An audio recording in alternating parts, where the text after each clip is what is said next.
Thank you, Mr. Chairman, and welcome, Chairman Bernanke.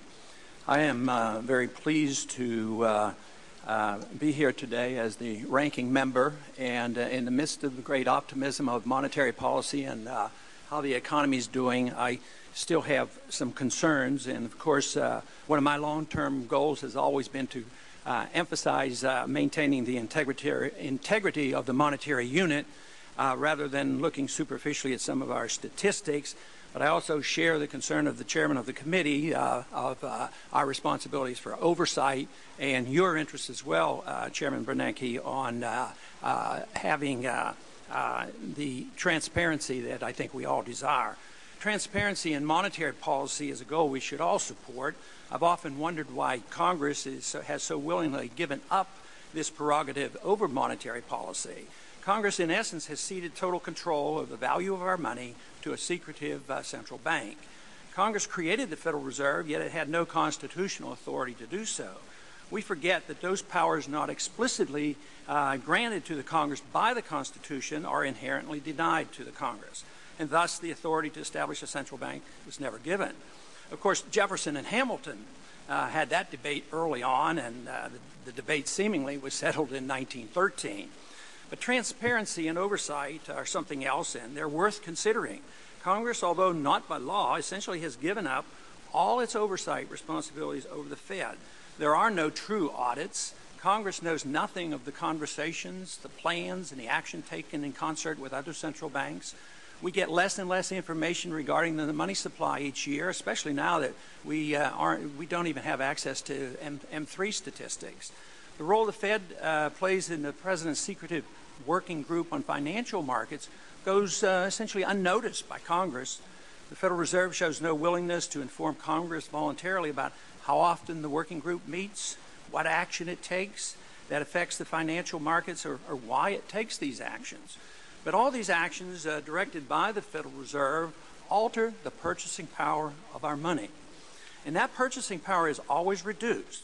The dollar today is worth only 4 cents compared to the dollar that the Federal Reserve started with in 1913. This has significant consequences on our economy and our political stability.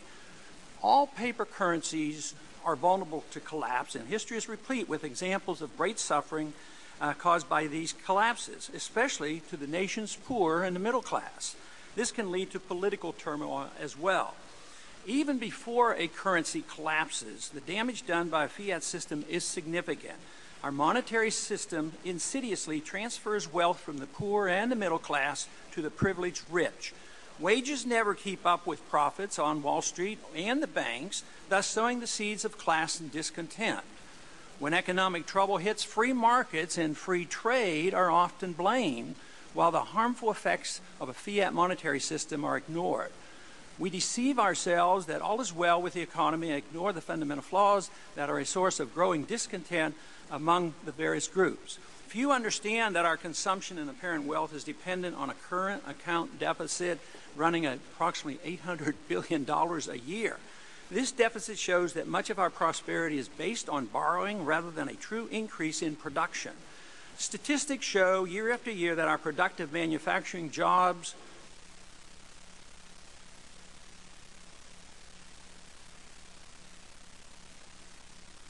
I think they finally cut me off. Is it on now? Okay.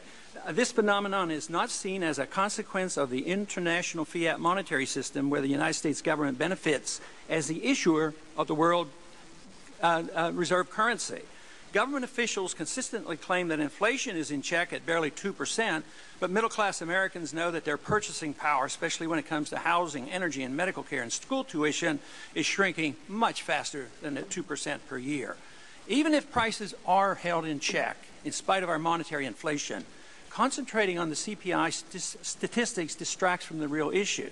We must address the important consequences of the Fed manipulation of interest rates. When interest rates are artificially low, below market rates, insidious malinvestment and excessive indebtedness inevitably brings about the economic downturns that everyone dreads.